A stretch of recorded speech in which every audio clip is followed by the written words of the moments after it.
Olá, meus amados em Cristo Jesus, graça e paz a todos da parte de nosso Senhor Jesus Cristo. Vamos a mais uma pérola da graça, que é o Evangelho de nosso Senhor Jesus Cristo para os nossos dias. E eu quero convidar todos a partir deste momento, eu convido a todos vocês a se fazerem presente aqui comigo e a analisarmos comigo e aprendermos juntos, né? Há mais uma mensagem, porque você veja que a palavra do Senhor Jesus, ela não morre, ela não envelhece, ela não se torna antiquada, porque ela é fiel e verdadeira e é santa. E a verdade é que há muitos anos, né, vem se propagando esses evangelhos e eles não morrem. Você veja que todo dia que você lê, você tem uma visão, uma iluminação, né? Uma nova interpretação. Porque essas palavras que nós falamos hoje, que tem na Bíblia, há muitos séculos atrás, milhares de crentes evangélicos, homens de Deus, falaram também. Salvaram muitas vidas, né? Salvaram muitas pessoas, ajudaram muita gente. Então, você veja que quanto mais você lê a Bíblia, mais você tem vontade de ler, mais ela te ensina, mais você compreende as coisas, né? Um versículo que você leu há uma semana atrás, há um mês atrás, ou há 2 anos, você hoje lê do mesmo jeito, mas já mostra para você uma nova visão. Cada dia que você lê as mensagens que estão na graça do Senhor Jesus, você é iluminado. Você recebe um novo sentido para a tua vida através daquela palavra. Ela nunca envelhece, como os livros que tem por aí. O mundo está repleto de livros. Mas você veja que você lê uma história de um livro e depois acaba ali. Não serve mais, você não tem mais vontade de ler. Não, eu já li. Não quero mais saber. Não quero. Não, mas a Bíblia é diferente. A Bíblia, ela é a revelação do próprio Deus para a nossa vida. Porque ela foi escrita por homens, tudo bem. Mas tem a revelação e tem a inspiração do Espírito Santo para que ela possa trazer vida e paz para você. E principalmente o Evangelho do Senhor Jesus, que é esse Evangelho da graça que nos faz viver hoje e nos dá esse direito de sermos filhos de Deus. Meus amados, vocês são bem-vindos aqui comigo, tá? Muito obrigado. Deixe o seu like. Inscreva-se no canal, ative o sininho para que o YouTube possa tá passando para vocês, né, as notificações dos próximos vídeos, tá bom? Em nome do Senhor Jesus, se você ainda não é inscrito, se inscreva no canal, vá lá, convide um amigo, compartilha, manda seus comentários. Eu quero mandar aqui, né, quero aproveitar, eu quero mandar aqui um forte abraço, tá? Eu quero mandar um forte abraço para todos os que têm deixado seus comentários aqui comigo, tá?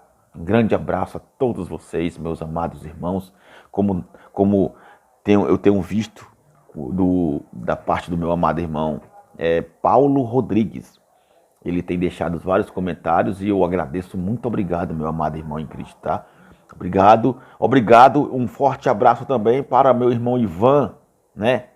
Que tem deixado seus comentários. Obrigado, meu amado, graça e paz. Um forte abraço para o meu amado irmão Levi, né, também. Obrigado. A minha irmã em Cristo, Margarete, tá? Que Deus te ilumine mais ainda, que a graça de Jesus te traga muitas maravilhas, muitas bênçãos. Meu amado irmão Song, né, que não é brasileiro, eu creio que não, mas amém. Um grande abraço para você, meu amado. Um grande abraço também para o meu amado Valdomiro Silva. Obrigado pelos comentários. Muito obrigado também. Um grande abraço para Laudelino. Um grande abraço para Joseph, né? Ou é Joseph ou é José, não sei. Mas um grande abraço para você, meu amado. O Joseph e Ivan, né? Um grande abraço para o Rodrigo Coelho, meu amado em Cristo. Muito obrigado pelos comentários. Graça e paz, irmão. Um grande abraço para o meu amado Nadir, ou a minha amada Nadir, não sei se é homem ou se é mulher, mas aqui tem Nadir Fernandes, né? Grande abraço, forte abraço, meu amado. Um forte abraço para o meu irmão Robério também. Um grande abraço para a minha irmã Tânia. E um grande abraço para o meu irmão Luiz André. E muitos outros que estão aí, né? Que eu esqueci, que eu tenho que procurar. Não se preocupe que eu vou estar mandando também para você o meu alô, sabe? Vou estar mencionando você aqui nessas mensagens da graça de Cristo. Amados de nosso Senhor Jesus, hoje você tem esse privilégio, né? De poder saber das coisas, de poder entender a verdade do Evangelho da Graça de nosso Senhor Jesus Cristo. Isso não tem preço. Isso é algo que nos torna pessoas, podemos dizer assim, graciosas nesses dias que nós estamos vivendo. E o mundo repleto de religiões, né? Não podemos destacar as coisas, não podemos mudar nada, porque é assim e assim será. Meus amados, vamos acompanhar aqui comigo a mais uma palavra, né? A mais uma mensagem de nosso Senhor Jesus Cristo. Aqui, quero que você acompanhe comigo nessa mensagem maravilhosa aqui, que tem no livro de histórico de Jesus de Nazaré, em Mateus. Aqui, Mateus, no capítulo 7, Mateus capítulo 7, ele está realmente falando sobre os falsos profetas. Esses falsos profetas aqui eram os que existiram antes de Jesus e os que já existiam na sua época. É bom que você entenda isso, tá? Os falsos profetas que são mencionados aqui, eles já existiam antes do Senhor Jesus. Muitos vinham, muitos falaram, muitos profetizaram. Muitos trouxeram doutrinas para o povo. E como tem hoje também. Hoje, na época de Jesus, haviam várias seitas, né? Tinham muitas seitas em Jerusalém, em Roma, na Grécia, na Pérsia. Aquelas regiões ali, no Egito, tinham muitas religiões, muitas feitiçarias, muitas bruxarias, certo? Porque é assim que o mundo ele é feito, né? De religiões. O mundo é feito de religiões. Por quê? Porque é exatamente a religião que controla a humanidade. E várias pessoas vivem suas religiões até hoje. Não é de se admirar, porque isso vem de longe. Mas aqui Jesus fala assim, ó. Jesus falando ao seu povo, aos judeus, tá? Ele fala aqui dos falsos profetas que vieram antes dele e que estavam lá também. E que agora também tem, porque sempre tem, né? Diz assim, ó. Acautelai-vos, Mateus capítulo 7, versículo 15. Ó. Acautelai-vos, porém, dos falsos profetas que vêm até vós vestidos como ovelhas, mas interiormente são lobos devoradores. Por seus frutos os conhecereis. Porventura, colhem-se uvas dos espinheiros ou figos dos abrolhos? Conhecer uma árvore por um fruto. Você se conhece, sim. Você sabe que quando uma árvore é boa, é quando você come o fruto dela. Mas aqui, em relação ao fruto, né, que você conhece a árvore, é em relação ao Evangelho da Graça. Jesus falar isso aqui é algo interessante porque hoje o único evangelho que existe verdadeiro, a única mensagem, a única palavra, a única verdade é o evangelho da sã doutrina de Cristo. Você veja que em Gálatas, Paulo já falava isso. Gálatas capítulo 1, você já viu isso, versículo 8, 9. Fala que se alguém vos ensinar outro evangelho, ou até mesmo os anjos vier e falar outro evangelho, que não seja o da graça de Cristo, que não seja a sã doutrina, que não seja o evangelho que eu tenho pregado, ele seja maldito, amaldiçoado. Paulo, ele declara que todos aqueles que pregam outro evangelho, que não é o evangelho da graça de Cristo, eles são malditos, amaldiçoados por causa da contradição, porque estão contrariando, porque estão trazendo mentiras. Não, mas está na Bíblia, não é mentira. Você tem que entender uma coisa, nem tudo que está na Bíblia é para ser aplicado no povo de hoje. Por quê? Porque já aconteceu, era uma antiga lei, uma antiga aliança, então não vale. Então você praticar essas coisas, você está se tornando mentiroso. Porque não funciona. Porque não está atualizado. Você veja que tudo se atualiza.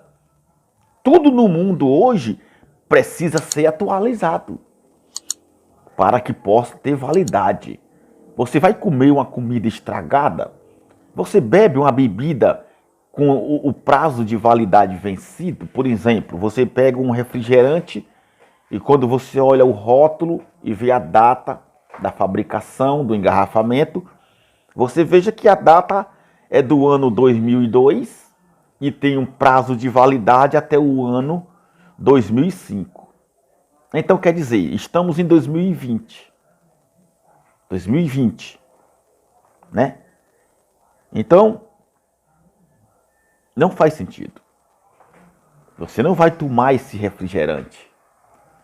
Por quê? Porque ele está com prazo de validade vencido. Ele não vale mais para hoje, certo? O prazo dele venceu. A comida só tinha validade até o mês de janeiro. Estamos em julho. Você não vai comer essa comida porque ela está com prazo de validade. Ela não serve mais. Ela não serve para hoje. Mas nunca deixou de ser comida. Não é porque não serve para hoje que ela não seja uma comida. Não é porque o refrigerante não serve para hoje que ele não deixa de ser refrigerante, não é verdade? Verdade. Ele não vai ser levado em conta como outra coisa. É o refrigerante, é a comida. Porém, não vale mais para hoje. Assim também é o que está na Bíblia. Não vai deixar de ser a palavra de Deus. Não, mas é a palavra de Deus. Não, mas Deus falou, não vai deixar de existir, não vai deixar de ser uma verdade para Deus, para o povo. Porém, não vale para nós. O problema é exatamente em você querer que funcione na tua vida o que foi visto, foi feito há mais de 5.000 anos atrás, até antes de Cristo, para o povo judeu, o povo hebreu da época. E aí você quer aplicar, como tem feito muitos pastores evangélicos hoje, que têm aplicado palavras, mensagens, histórias, obras, coisas de guerra dos antepassados, da era antiga, daquele povo que guerreava, que vivia de guerras para conquistar terras. Não tinha guerras ali para conquistar riquezas, para conquistar carro, apartamento, nada disso. As guerras eram para conquistar território. Era a briga da humanidade nas primeiras civilizações para conquistar território, terras. Então, ficou na história. Não é que deixou de ser de Deus. Não é que deixou de ser uma verdade, não. Mas que para hoje não é mais. Quando Jesus fala aqui que pelos frutos conhecereis a árvore, é exatamente por causa da atualidade. Nós estamos nos dias atuais, hoje, século 21. Responda uma coisa para mim. Que tipo de evangelho é hoje para nós, para toda a humanidade?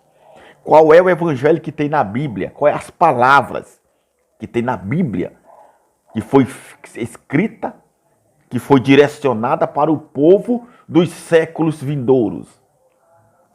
Quem recebeu essa mensagem? Quem é que fala aos gentios?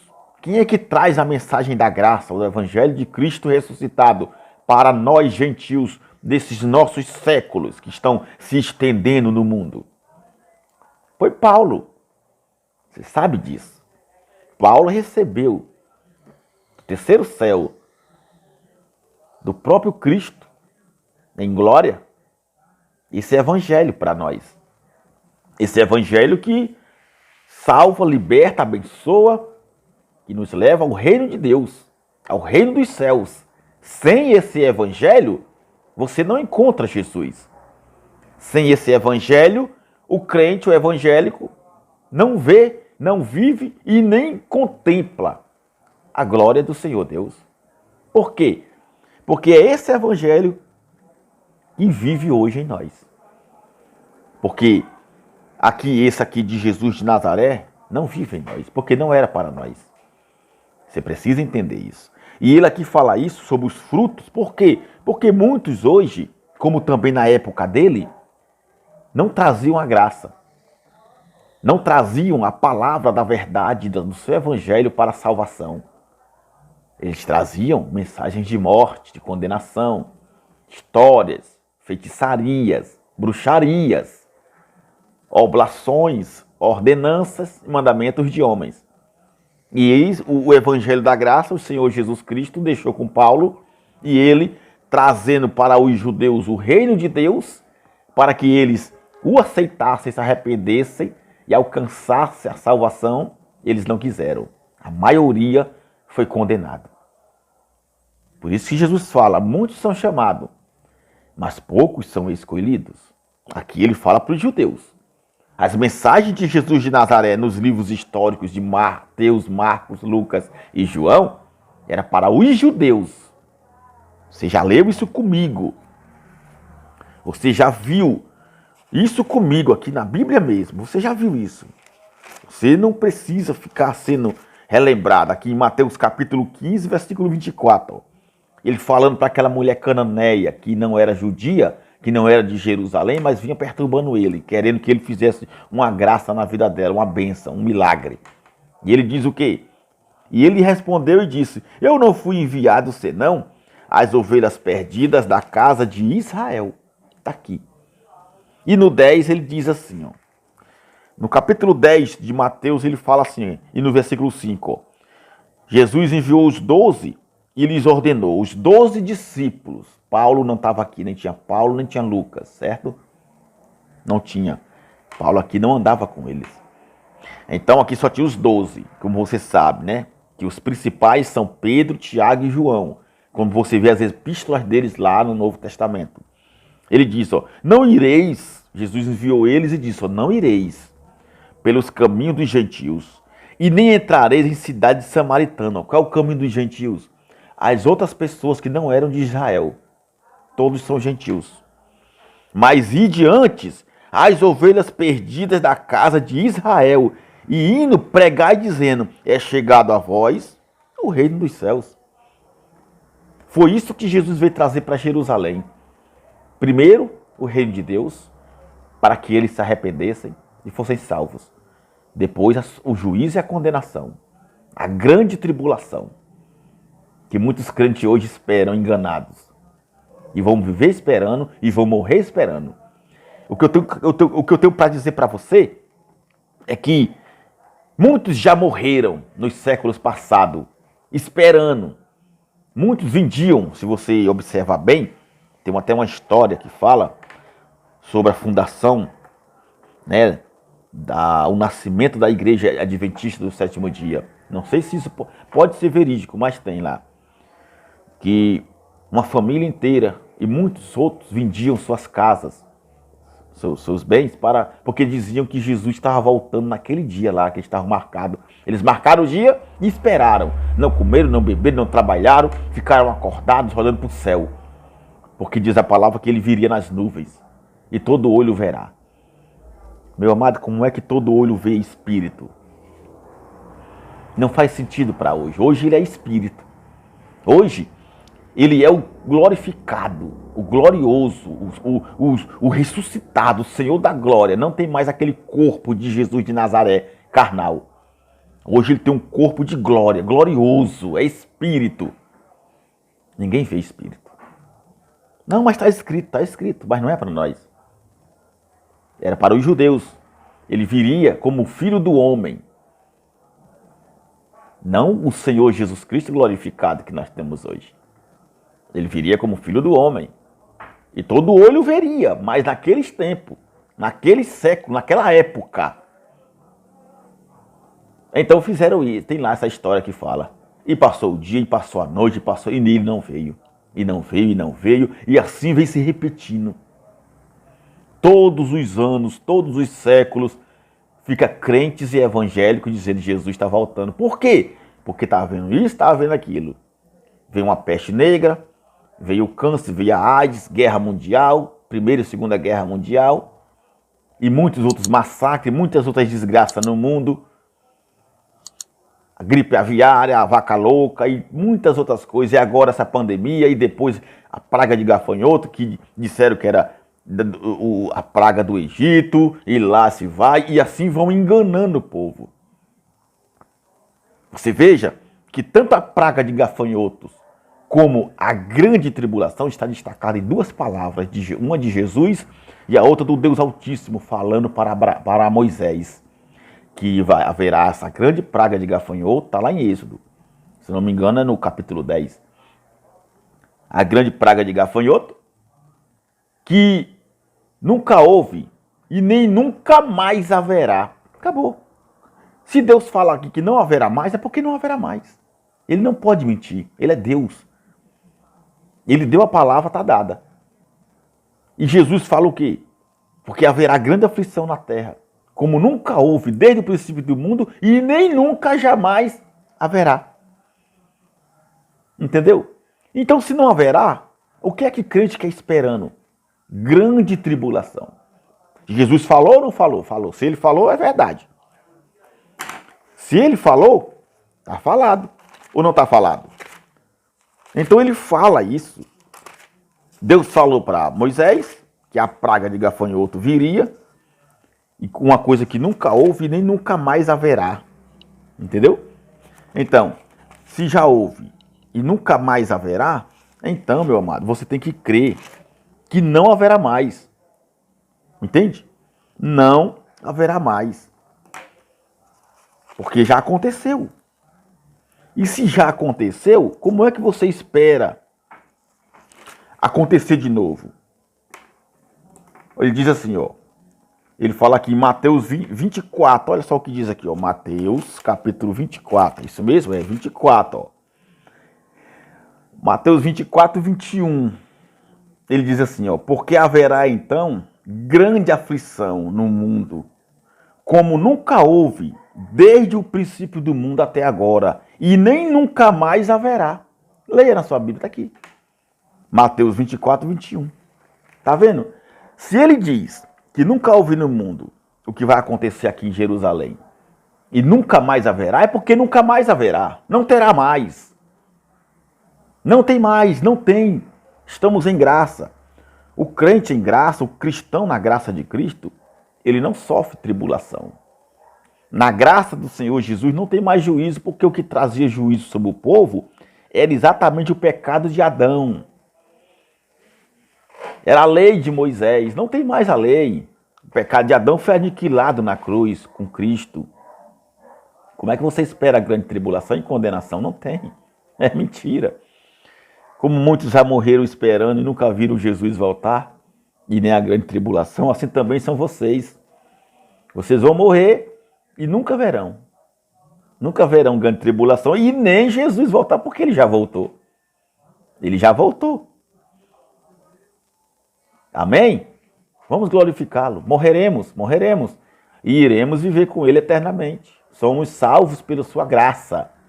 Se nós já somos salvos pela sua graça, para que ele virá então? Responda para mim. Nós somos salvos ou não somos? Somos. Está escrito, Efésios capítulo 2, versículo 8, pela graça sois salvos. E é pela fé que vem de Deus um dom maravilhoso. Não é pelas obras, para que ninguém fique se gloriando.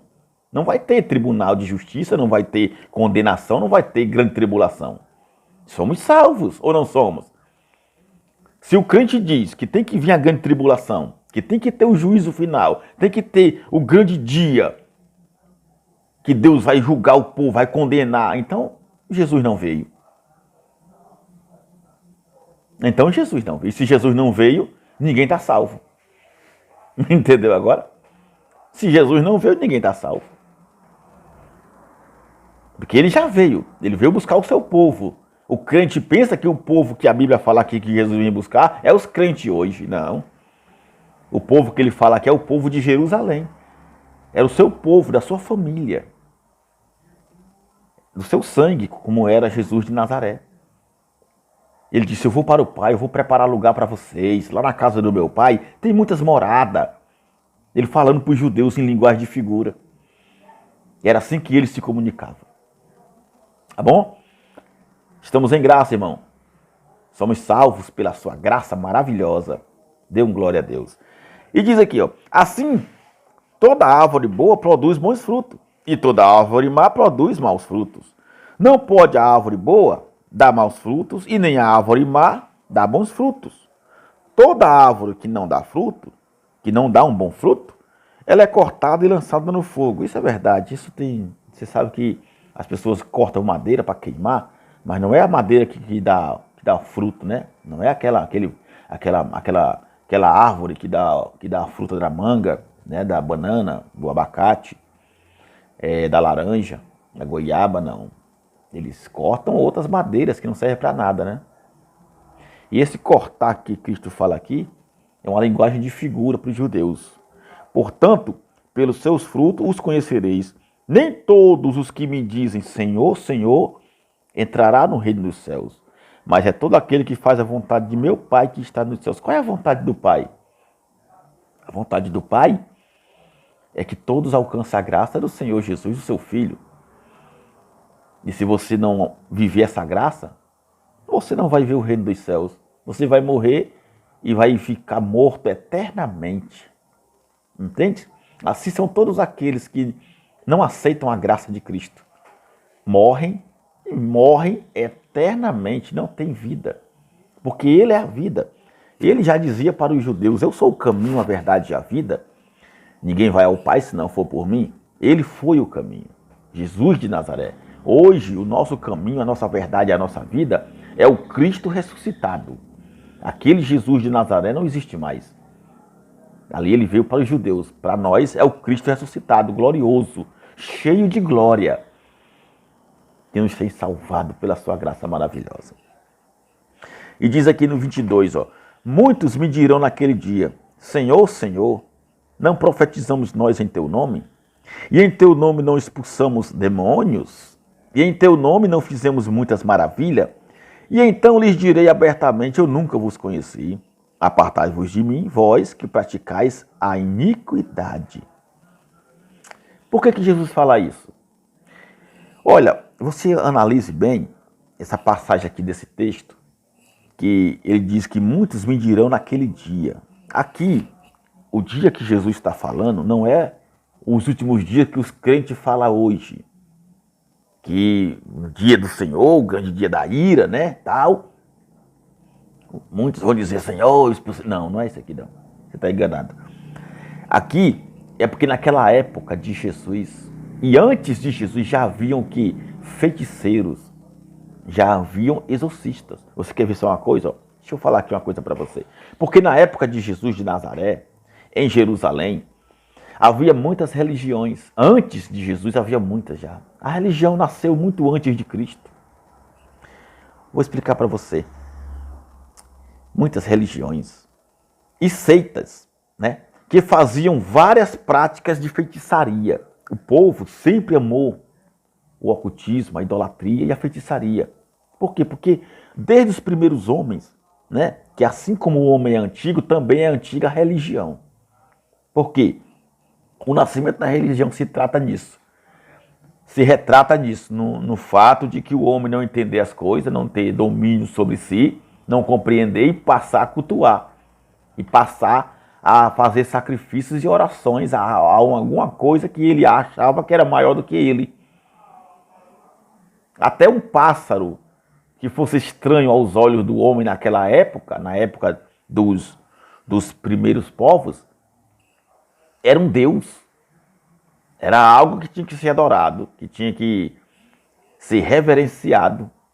Tudo que fosse diferente aos olhos dele, tudo que fosse algo sobrenatural, anormal aos olhos do homem, daquele homem primitivo, daquele homem, como dizem, das cavernas, né? Aquele povo antigo, era como Deus. O vento soprou e trouxe uma voz estranha, era um Deus. E eles ali o adoravam. E eles ali já construíam um altar, já montavam um altar de pedras e tinha que sacrificar um animal. E ficavam procurando entendê-los. E cada vez mais que não entendia, mais adorava. Era assim. Como o exorcismo, como feitiçaria e como o exorcismo, sempre teve exorcismo. Faziam sacrifício de animais e de até pessoas, né? Muitas regiões no Brasil, pelos continentes que tem, né? Como o continente asiático, o continente árabe, os africanos, até hoje fazem essas práticas. E no Brasil também. Até hoje eles fazem essas práticas. O fato de Jesus falar aqui que muitos dirão naquele dia em teu nome expulsamos os demônios, porque era exatamente isso que tinha. Tinham muitas expulsando espíritos, demônios na época. O exorcismo sempre existiu.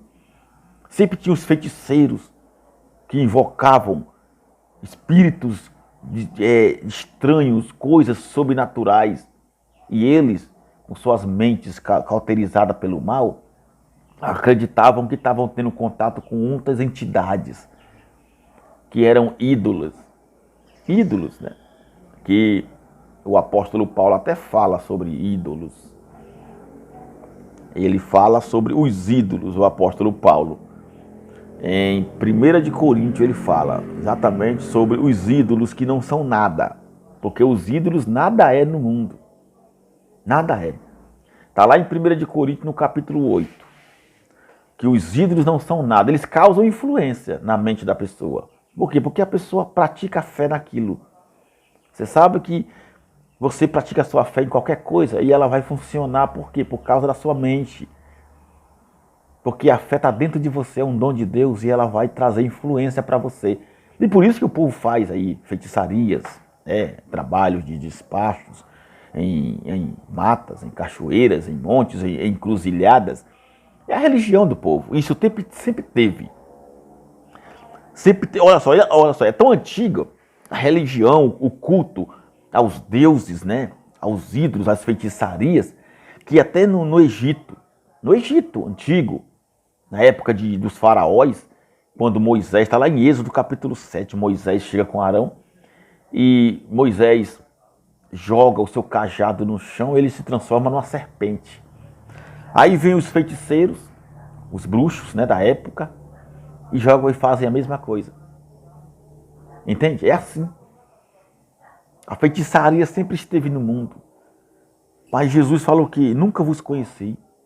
Não é pelo fato de você expulsar demônio, você fazer maravilhas, que você é de Deus. O povo se ilude com essas coisas. Muitos curandeiros no passado faziam isso. Muitas mulheres eram consideradas bruxas entre os séculos 14, 15, 16, 17, ou até antes, e eram queimadas pela Igreja Católica como prática de bruxaria. Por quê? Porque a Igreja Católica também andou realizando prática de exorcismos com seus padres exorcistas, que aonde uma pessoa estava cheia de influência maligna por causa da sua mente, né? Sua mente influenciada pelo mal, do seu próprio espírito, porque o espírito da pessoa, ele causa isso. Quando ele não anda em linha com Deus, ele causa isso. A pessoa não tem controle. A pessoa se leva para o mal. Mas por quê? Porque não vem de fora, está dentro da pessoa. O mal que a pessoa pratica não vem de fora. O mal, a bruxaria, a feitiçaria, a loucura, a bebedeira, as doenças, a prostituição, vem de dentro. Vem de dentro da pessoa. Leia Marcos, o livro de Marcos. Você veja que lá em Marcos fala no capítulo 7, se eu não me engano. Jesus de Nazaré fala para os judeus: o que prejudica o homem não é o que sai, não é o que entra, aliás, é o que sai. O que sai do homem é que prejudica ele. Por quê? Porque dentro do coração do homem está tudo isso. O adultério, a feitiçaria, a bebida, está tudo dentro do homem. É tudo de dentro da pessoa. Por isso que não adianta você dizer que, porque a pessoa está endemoniada, tem que levar na igreja porque tem que tirar o diabo dela. Não, não é que tem que tirar o diabo dela. Aquele diabo ali, aquele demônio ali está dentro dela. É o espírito da pessoa. Do original grego, daimon. É um espírito, demônio, é um espírito que todo mundo tem. Porém, ele estando em linha com o mundo, com a sua carne, não tem a graça de Cristo, você vai viver desordenadamente. Você vai viver destruído, praticando males. Por quê? Porque está dentro de você, não vem de fora. Não vem de fora, fora do teu corpo, não tem nada. No ar, no mundo exterior, nas alturas, na terra, qualquer, não tem nada. Tem influências de um ídolo que você crê, que você acredita. Essa é a verdade. Então, o que Jesus fala aqui, que muitos me dirão naqueles dias, é isso. E muitos me dirão naquele dia, é isso. Também tem, sabe aonde? Também tem em 1 Samuel, no capítulo 28, quando Saul, quer ver só uma coisa? Deixa eu mostrar para você aqui, rapidinho. Deixa eu mostrar aqui para você, 1 Samuel. O que foi que aconteceu em 1 Samuel, quando ele já caído, derrubado, né? Já caído, não era mais nada. Ele resolve visitar. Olha o que diz aqui, ó. Primeiro livro de Samuel, no capítulo 28, diz assim, ó. Saul consulta uma pitonisa. Pitonisa, porque naquela época, quero que você entenda que havia muitas mulheres pitonisas. Por que dão esse nome de pitonisas? Porque pitonisas era uma serpente chamada Piton, que havia no Egito, que havia até na Grécia, na Pérsia. Existia essa serpente em muitos lugares. Essa serpente era encantadora, era como se fosse um espírito de encantamento que trazia adivinhação. Trazia. E eu vou contar para você a história daqui a pouco sobre esse negócio de pitonisa. O que era isso? Isso aconteceu até nos tempos de Paulo. Uma mulher que adivinhava as coisas. Porque esse espírito de adivinhação, ele havia nos oráculos, né, dos reis antigos que consultavam antes de ir para suas guerras. Eles faziam essas consultas aos oráculos para saber se eles iam sair vitoriosos ou seriam derrotados. Então eles consultavam essas mulheres que elas ficaram no lugar dessa serpente. Mataram a serpente, um rei, né, um rei, se eu não me engano, foi um rei que matou a serpente e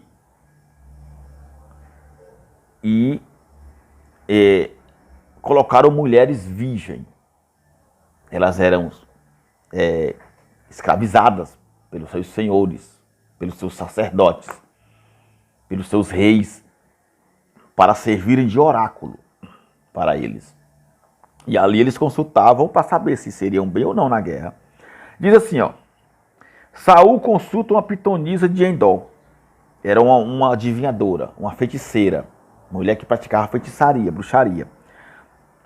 Diz assim, sucedeu naqueles dias que juntando os filisteus, os seus exércitos, a peleja, para fazer guerra contra Israel, disse Aquis a Davi, sabe de certo que comigo sairás ao arraial, tu e os teus homens. Então disse Davi a Aquis, assim saberás o que fará o teu servo, e disse Aquis a Davi, por isso te terei por guarda da minha pessoa para sempre. E Samuel já estava morto, e todo Israel tinha chorado, né? Samuel tinha morrido, e o povo de Israel havia chorado muito a morte de Samuel, e o tinha sepultado em Ramá, que era a sua cidade, né? Onde ele havia nascido.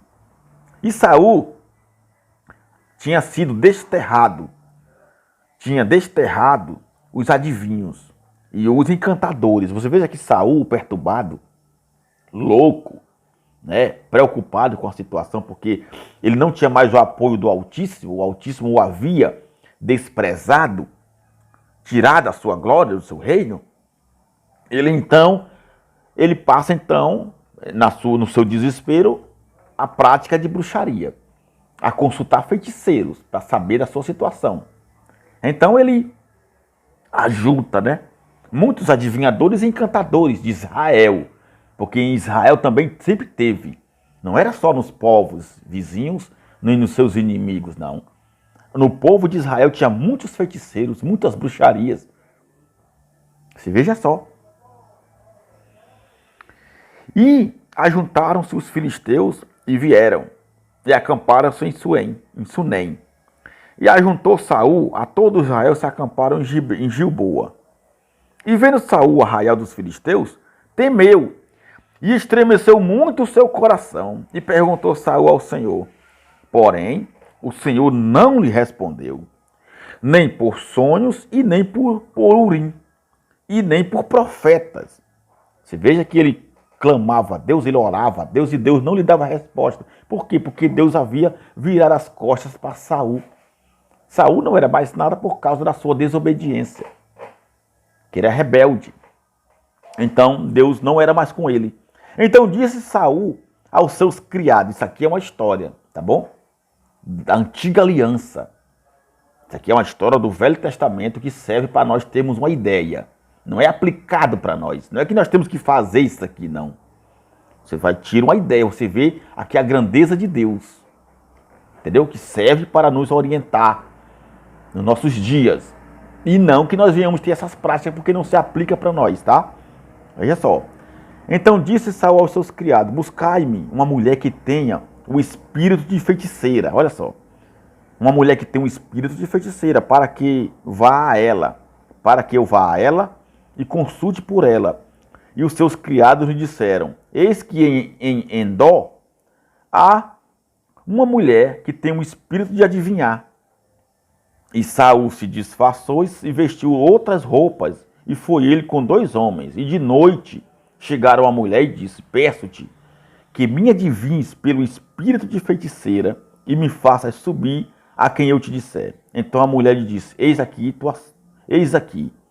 Não, a mulher falou, então disse a mulher, eis aqui, tu sabes o que Saul fez, como tem destruído da terra os adivinhos e os encantadores. Por que, pois, me armas um laço à minha vida, para me fazeres morrer? A mulher estava temendo em atender Saul, porque ela não sabia que era Saul, porque ele estava disfarçado, né? Porque Saul, o rei de Israel, matava todos os adivinhos que tinham na época. Então, Saul lhe jurou pelo Senhor, dizendo, viva o Senhor, que nenhum mal te sobrevirá por isso. A mulher então lhe disse, a quem te farei subir? E disse ele, faze-me subir a Samuel. Olha só, aqui Saul queria que ela invocasse o espírito de Samuel, o profeta que estava morto. Aliás, o sacerdote que estava, o profeta mesmo, profeta, sacerdote, que estava morto. Queria conversar com ele, como tem hoje o espiritismo. Você veja que as práticas de bruxaria, de feitiçaria e de espiritismo já havia há muitos anos, bem antes de Cristo. Sempre existiu no mundo porque o povo gosta disso. Porque o povo sempre teme aquilo que não se entende. O povo sempre adora coisas desconhecidas, coisas que são admiráveis aos seus olhos, à sua mente.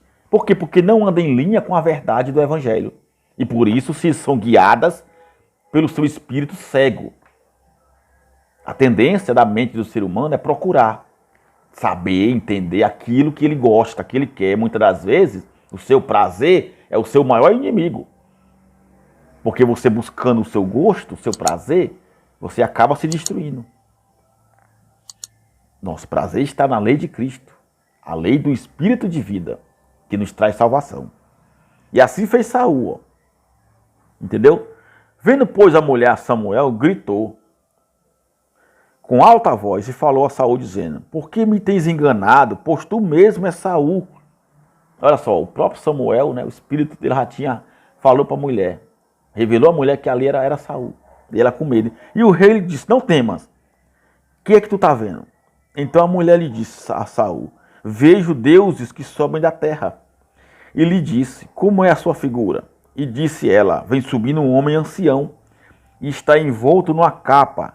Então entendeu Saul que era Samuel e inclinou-se com o rosto em terra e se prostrou.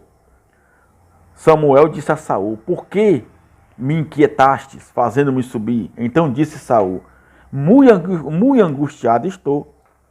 Quando fala aqui, por que tu me fizeste subir? É porque ele estava na terra dos mortos. Era assim que ficavam antigamente os profetas, os homens de Deus que morriam.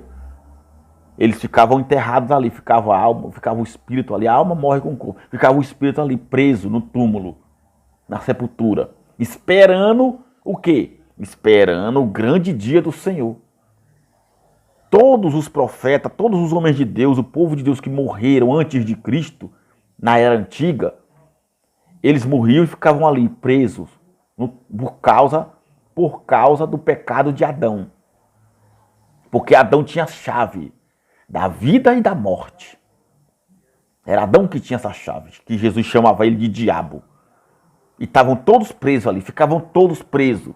Por isso que Jesus, quando morre na cruz, ele vai até, como muitos crentes pensam, que quando Jesus vai até o inferno colocado na Bíblia, pensa que é um inferno de lago de fogo, cheio de demônio. Não. O inferno que fala na Bíblia é a sepultura. É o lugar dos mortos. É o Aion, o Hades, o Geena. É esse lugar, é o cemitério, é a sepultura onde todo mundo vai enterrado quando morre. Foi ali que Jesus foi. E dos túmulos ele pregou para os mortos. Ele levou a salvação. Ele levou a sua graça e tomou das mãos de Adão a chave da vida e da morte. E pronto, reinou Jesus eternamente a partir dali sobre toda a humanidade. A morte não tinha mais poder, o pecado não tinha mais poder, a lei de Moisés tinha acabado e pronto. Era uma nova aliança que ele estava fazendo. E no ano 70, com a sua vinda sobre as nuvens, trazendo juízo, condenando aquele povo, grande juízo final, do trono do Altíssimo, todos que estavam mortos ressuscitaram. Todos saíram dos sepulcros. Todos foram ressuscitados e voltaram à terra. Aqui, Samuel disse a Saul, por que me inquietaste fazendo-me subir? Quer dizer, ele saiu do túmulo, ele estava lá no repouso dele, ele saiu do túmulo para atender Saul, porque foi invocado. Hoje, quando a pessoa morre, se ela morre com Cristo, debaixo de sua graça, e vive a fé no seu evangelho, ela sobe direto para Deus, não fica mais preso no túmulo. O espírito vai direto para Deus, porque já somos salvos. Todo evangélico, todo crente, toda pessoa nesse mundo que morre com Cristo, obedecendo o seu evangelho da graça, quando o corpo morre, que é sepultado no inferno, que é a sepultura, o seu espírito sobe para Deus, não tem mais juízo, não tem mais condenação, não tem que procurar nome em livro de vida, nada. Tudo aquilo dali era para o povo judeu. O livro da vida, o livro da morte, que o anjo abre, ali era para o judeu, não tinha nada a ver conosco. Já aconteceu. Agora, quem morre sem Jesus, infelizmente, fica morto ali para o resto dos tempos, para os séculos dos séculos. Não reina com Cristo. Não reina com Cristo. É diferente. Não reina com Cristo. Aquele espírito ali não vai reinar com Cristo. Não reina. Só reina com Cristo eternamente quem o aceita como Senhor da sua vida e vive a fé no seu evangelho da graça. Entendeu? Então tá aqui, ó. Aqui tem. Também tem aonde? Também tem Jeremias, também fala. Jeremias no capítulo 7, 31. Que o povo de Israel queimavam crianças, queimavam seus filhos, homens, mulheres, para os ídolos, para um Deus, um ídolo, né? Que tinham lá na época em Jerusalém, que o rei Ezequias, ele transformou num lixão. Destruiu os altares, depois eu leio para você. Mas tem um vídeo que fala sobre isso aí. E aquele lugar se transformou num lixão. Aquele lixão em Jerusalém, se você pesquisar, você pode até pesquisar que você vai entender, era onde queimavam os assassinos, os homens que eram mortos, as pessoas que eram crucificadas, eram queimadas por quê? Para que não ficasse muito fedor na terra. não tinham como enterrá-los, porque poucos ali tinham acesso a túmulos. O túmulo naquela época era muito raro. Jesus foi enterrado por causa de um certo político influente, conhecedor dos imperadores, né? Chamado José de Arimateia. Ele pede a Pôncio Pilatos para sepultar o corpo de Cristo, para não ficar fedendo na terra, para os animais não comer. E nem para ser queimado, porque ali depois era jogado lá no lixão que tinha em Jerusalém e eram queimados. Era o que Jesus falava, que o povo deveria temer antes aquele que jogava o corpo e a alma no inferno e ali queimava eternamente, que era o lixão. Que os corpos eram queimados, aquele corpo ali queimando também estava queimando a alma. Queimando o corpo e a alma. Quer dizer, se Jesus fala que queimaria o corpo e a alma, é porque a alma não tem salvação. Salvação é do espírito. A alma é a vida do corpo. É o sentimento do povo. Tá bom? Se você quiser saber mais sobre isso, tem outros vídeos aí que falam. Você pode procurar no meu canal, tá? Você vai encontrar. Diz assim, ó. No Brasil, a idolatria impera. As igrejas no Brasil, a maioria, né, evangélicas, vivem uma feitiçaria.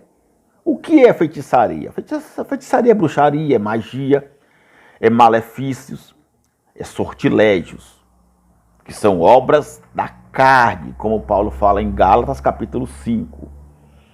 Então, meu amado, o fato de que existem essas feitiçarias e que Jesus falou, que muitos me dirão naquele dia, em teu nome expulsei demônio, eu fiz grandes maravilhas, ele vai dizer que não conhece por causa disso.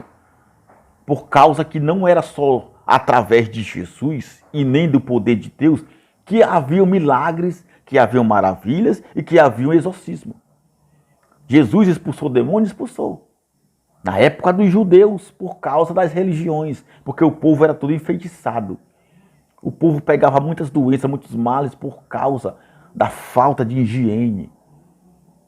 A associação sofria, não tinha irrigação, não tinha nada de bonito, perfeito na cidade, nas aldeias. O povo pobre sofria com doenças, com pestes, com contaminação. E viviam a cultuar deuses, a sacrificar animais nos seus cultos religiosos. Sempre teve em montanhas, em cavernas, em lugares escondidos. Se reuniam ali para cultuar a qualquer deus que para eles era poderoso, por causa da influência dos ídolos. Entende? Como tem hoje, do mesmo jeito. Falta de saneamento, falta de ajuda, de apoio que não tinha na época. Então as pessoas viviam assim, mas hoje não, hoje tem tudo. Hoje o mundo é moderno, é um mundo cheio de tecnologia, tem saneamento, tem posto de saúde, tem hospitais, tem médico para tudo, tem remédio para tudo. É diferente hoje.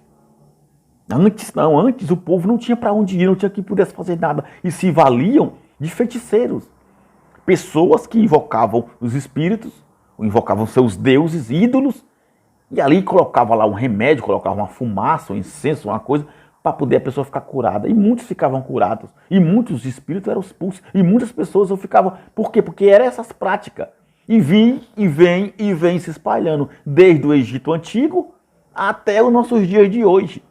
Como tem muitos aí, né? Os nossos amados irmãos da Umbanda, da Quimbanda, do Candomblé, do Espiritismo, da Macumba, são religiões que trabalham com isso. Como teve antigos, né? Como muitos antigos tiveram. Eles vieram da onde? Da África. A África, o país africano, né? O continente africano, sempre teve isso. Os árabes, os asiáticos sempre tiveram suas feitiçarias. A prova é que aqui uma das religiões mais antigas, né, que tem no mundo, que muitas são antigas. A mais antiga é o hinduísmo. O hindu, que é uma prática religiosa de feitiçaria que tem na Índia, ele vem há muitos anos, há 7.000 anos antes de Cristo. Você vê. Há 7.000 anos atrás, E tem vários deuses, são eles são o quê? Eles não são monoteístas, eles são politeístas. Pessoas que creem em vários deuses. O hinduísmo é uma das religiões mais antigas do mundo. E tem também os zoroastrismos. Esses zoroastrismos eram os que adivinhavam. Era a religião, a religião que trabalhava com adivinhações. Zoroastrismos, que viviam na época de Jesus, o povo de Israel, são antigos, dos persas. Há 2.600 anos atrás, era a principal religião deles, dos persas, dos gregos. Os zoroastrismos, que o seu profeta Zoroastro, e tinham dois deuses que eles serviam, o do bem e o do mal. Entendeu? E depois veio o judaísmo. O judaísmo, há 2.800 anos aí, ó, está no mundo. Entendeu? Que vem antes de Cristo. Quer dizer, são essas religiões antigas. E já traziam que suas feitiçarias para o mundo. E hoje está se expandindo no mundo também. No mundo moderno também está aí muitas pessoas que vivem cultuando seus deuses, seus ídolos, mas que não são nada. Você veja que o espírito de adivinhação era um espírito pitona, tirado de uma serpente chamada Piton, que tinha naquela época. E são ídolos. Paulo já falava lá em 1 de Coríntios, no capítulo 4, que os ídolos nada é. Capítulo 8. Capítulo 8 de Coríntios, ó. 1 de Coríntios, capítulo 8, versículo 4. Assim que, quanto ao comer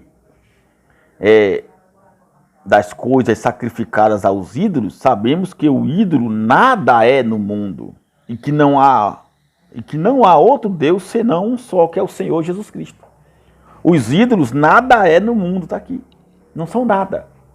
Causam influências. Eles causam influência. A pessoa começa a adorar, cultuar, fazer suas orações e depois está fazendo o que não presta, está recebendo ordens, males. E vem de dentro da pessoa, não é de fora. Não é que baixou um espírito na pessoa, não é que baixou, não. E as pessoas dão vários nomes, né? Nas religiões que tem aí da Umbanda, da Macumba, eles têm vários nomes que as pessoas dão. Nomes dados pelo povo, são ídolos mesmo. E muitas igrejas evangélicas ficam invocando esses demônios, chamando pelos nomes que tem na Macumba. Que não tem na Bíblia, a Bíblia não dá nome a demônio, a diabo, porque demônio é um espírito que vem do próprio Deus. Tudo vem de Deus, tanto o bem como o mal. Aquele espírito da morte que foi enviado lá no Egito para matar os primogênitos, veio da onde? Veio de Deus. O anjo da morte veio de Deus. Aquele espírito que perturbava Saul, como tem lá em 1 Samuel, veio da onde? Veio da parte de Deus. Um espírito que perturbava Saul. Veio da parte de Deus. Então tudo vem de Deus. Foi Deus que criou tudo. Pneuma, pitona, no original grego.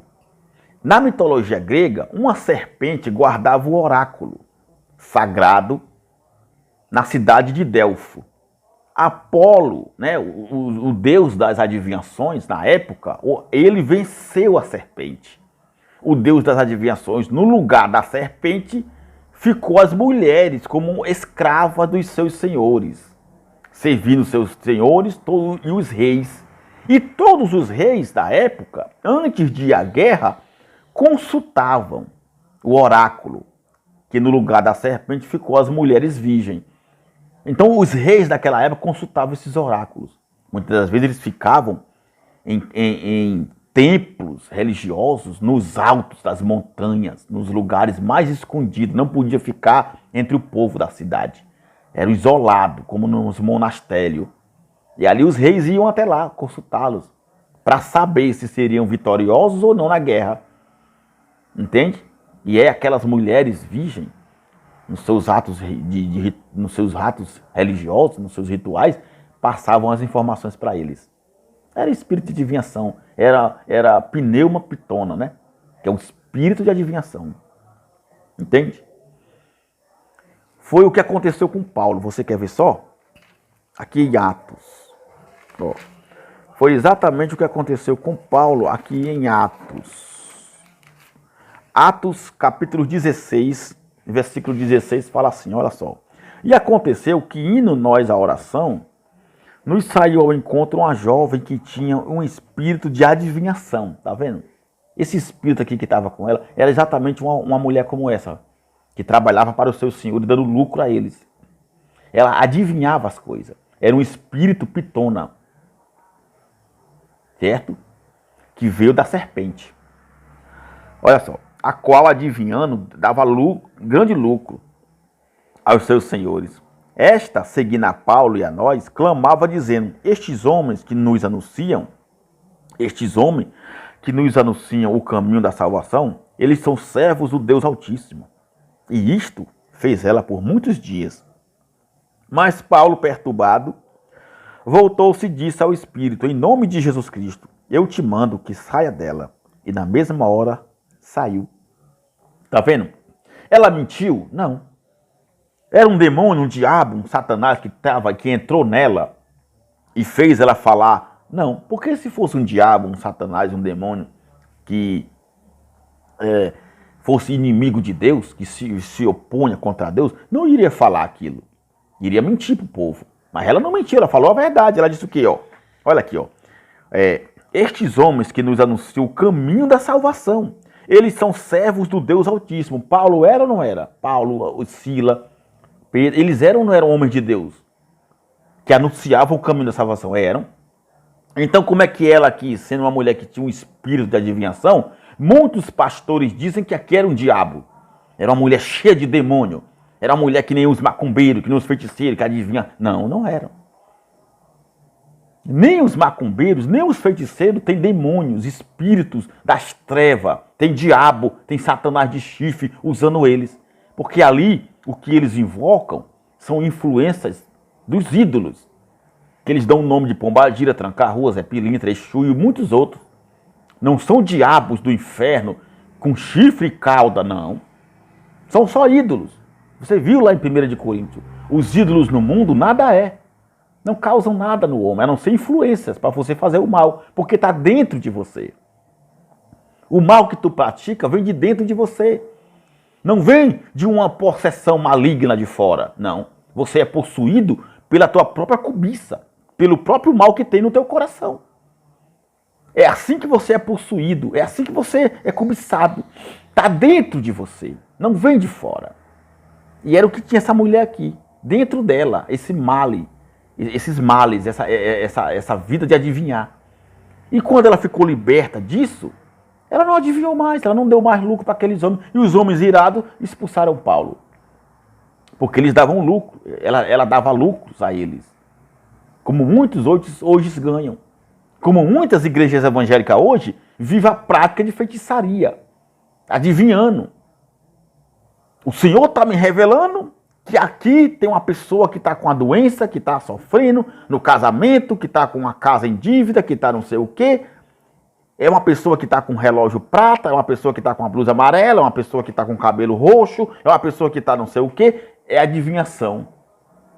Isso não é o Espírito Santo de Cristo. É um espírito pitona. Está aqui, ó. Pneuma pitona, do original do grego. Era o que tinha essa mulher. É tão fato isso, que todos que se dizem adivinhadores do mundo, até hoje nunca adivinharam os números da Mega Sena, né? Porque se fosse assim, eram todos ricos. Os que trabalham nos seus feitiços, né? Nas suas religiões, que trabalham com adivinhações, os cartomantes, né? As cartomantes no mundo aí, as pessoas que colocam lá aquela bola de cristal para adivinhar o futuro, eu adivinho o futuro, o teu amado, a tua amada. Não adivinha nada. É só ídolos, não serve de nada ali. É só influência que causa na mente das pessoas. E assim as igrejas evangélicas. Quando seus pastores invocam os demônios que eles dizem, sai dele, sai não sei o quê, você que está fazendo isso, você faz aquilo, é você Tranca-Rua, é você Pombagira, é você Zé Pilintra, você está colocando vício, você... sai agora, se manifesta isso, se manifesta não sei o quê. Quer dizer, isso é o quê? Isso é evangelho? Você acha que isso é a graça de Cristo? Não. Isso é feitiçaria. O Senhor está me revelando que a irmã fulana de tal vai sofrer um grande atentado, vai sofrer uma grande desgraça, vai acontecer isso para que ela conheça o Senhor. Isso é evangelho? Isso é feitiçaria. Revelando o CPF, o irmão revela o CPF. O irmão que é cego, que nunca estudou, conhece todos os números, todas as letras, e a carteira de trabalho, a identidade do fulano, que nunca viu. Isso é evangelho? Não. Isso é um espírito pitona que tem aqui. Um espírito de adivinhação, que é contra Cristo. Nosso Senhor não vai trabalhar com adivinhação, porque Ele é Deus, Ele sabe de tudo. Para que Ele vai usar ninguém para adivinhar coisa de você? Para que Ele vai usar o fulano, o presbítero, o missionário, a missionária que diz que foi no inferno? Quanto de em sonho o Senhor me levou no inferno? Eu saí do meu corpo e fui no inferno e vi lá os crentes queimando, os que não queriam nada com Jesus. Isso é mentira. Isso é macumbogélico, isso é feitiçaria evangélica. Não é o evangelho da graça de Cristo. Você está me entendendo? Não é. Eu quero que você entenda isso, meu amado. A prática de expulsar demônio e o exorcismo já acontece há muitos séculos. Práticas das religiões. Das religiões. Veja que essas práticas não levam a nada, nem prova que são pessoas de Deus. Não prova. Veja o que falou Jesus em Mateus. Está lá no Mateus 27, Mateus capítulo 7, 22, 23. Você viu lá. Muitos me dirão naquele dia. Como muitos hoje se acham de Deus porque expulsa demônio, porque faz... Mas não é nada. Não quer dizer que a pessoa é de Deus, porque isso acontece em qualquer religião. Então não se engane com isso. O evangelho da graça de Cristo é magnífico. Não traz essas práticas. Jesus expulsou por causa das religiões daquela época do povo judeu. Paulo, Pedro, todos expulsaram. Porque tinham aquilo, o povo vivia escravizado por essas religiões de feitiçaria e adivinhação. E hoje muitos estão aí vivendo isso debaixo da graça de Cristo. Por quê? Porque praticam isso por suas próprias influências. Porque cultuam o mal. Mas a graça de Cristo está aqui para libertar, para abençoar, para te dar o melhor da tua vida. Amém? Então, meu amado, é isso. Eu quero que você entenda isso, que o evangelho da graça de Cristo não está relacionado a essas coisas. Está em trazer vida e paz. O povo sofre, o povo padece, o povo vive na prática do mal por causa do mal que está dentro de si mesmo. Por quê? Porque vem de dentro do homem. Não é que vem de fora uma influência do mal, um espírito do mal, um demônio, um diabo do inferno e entrou na pessoa, não. Está aqui, ó. Jesus já disse aqui em Marcos capítulo 7, fala assim, ó. O que sai do homem é isso que contamina o homem e não o que entra, ó. Versículo 20, ó. E no 21, porque do interior do coração dos homens é que saem os maus pensamentos, o adultério, a prostituição, os homicídios, os furtos, a avareza, a maldade, o engano, a inveja, a blasfêmia e a loucura. Olha só, as feitiçarias é que saem de dentro do coração do homem. Você tem que entender isso, meu amado. Está dentro do homem. Está dentro do homem. Assim como Jesus falou, Paulo também falou em Gálatas. Quer ver? Olha aqui, Gálatas capítulo 5. Ó. Ele vai falar também. Ó. Veja só aqui. Em Gálatas capítulo 5 ele vai falar a mesma coisa. Ó. Olha só. Olha, ó. Gálatas capítulo 5, versículo 19. Ó. Porque as obras da carne não é do diabo, não é do Satanás, não são dos demônios. Ele está falando as obras da carne. Ó. Porque as obras da carne são manifestas, as quais são o adultério, a prostituição, a impureza, a lascívia, a idolatria, a feitiçaria. Tá vendo? É obra da carne. Quem pratica feitiçaria é obra da carne. Está dentro do homem, está dentro da pessoa. Não é de fora. Se manifesta porque está dentro dela. Ninguém invoca um espírito. Ele vem lá do meio do mundo, dos mortos, do inferno, e entra na pessoa, não. E nem sai. Que nem muitos dizem aí, o diabo está naquele quadro que está na parede. O diabo está naquela fita que está lá. O diabo está naquela mensagem, está naquela roupa. O diabo está num objeto, está na bebida. Não tem espírito, meu amado. Espírito não entra em outra coisa. Não entra em nada. O diabo está nesse papel. Está aqui, ó, vai sair do corpo da pessoa, vai ficar no papel, vai ficar na caneta, vai ficar aqui, vai ficar na cadeira. Não. Influências. Aquilo dali são influências da mente do ser humano que engana o povo. Entenda isso. O espírito habita no corpo. Espírito habita no corpo. Entendeu? Então é isso, meu amado. Tá bom? Tá aqui, ó. É a obra da carne que sai do coração do homem. Disse Jesus de Nazaré, tá bom? Meus amados, eu agradeço a todos pela presença. Muito obrigado por estarem aqui comigo hoje. Espero que vocês possam ter entendido o que foi falado, tá? Mas é isso que eu tenho para dizer para você. A graça de nosso Senhor Jesus Cristo, ela é magnífica. Ela salva você, ela liberta você, tira você do engano e da mentira. Eu digo para você, pare de ser enganado. Saia do sistema religioso evangélico. Vem para a graça de Cristo. Tá bom? Quando eu falo isso, eu não estou mandando você sair da sua igreja, da sua instituição religiosa. Não. Só estou pedindo para você entender e aprender o que é a graça do Senhor Jesus. Que não é nada disso que muitos evangélicos aí estão falando, não. Tá bom? Eu agradeço por você. Muito obrigado. Eu quero dizer que vocês já são mais do que abençoados debaixo dessa graça maravilhosa. Vocês são de Cristo. O Senhor Jesus Cristo te escolheu. Você que me assiste, você que passa por problema, dificuldade, está sofrendo com alguma coisa, o Senhor Jesus Cristo, Ele já derramou o seu sangue para que aquele que nele crê não pereça. Se você crê nesse evangelho, se você confia, se você acredita, se você aceita, então, meu amado, a tua vida vai mudar. A tua vida vai ser abençoada em muito, porque Ele já te abençoou. Quando você crê, quando você obedece ao evangelho da graça, a tua vida muda. Você se torna uma nova criatura, não debaixo da lei e nem debaixo de mandamento de homens, mas guiada pelo Espírito de vida, pela lei do Espírito de vida, o nosso Senhor Jesus Cristo. E mais uma vez eu me despeço com essa mensagem maravilhosa de Efésios, capítulo 1, no versículo 4. Porque Ele nos elegeu antes da fundação do mundo nele, para sermos santos e irrepreensíveis nele em amor. Pela graça sois salvos, mediante a fé. Isso não vem de vós, é dom de Deus e nem pelas obras, tá bom? Somos salvos por essa graça maravilhosa. Fica aqui o meu abraço. Graça e paz a todos, abençoados de Cristo Jesus. Assim é e assim será. Vamos em frente e até a próxima.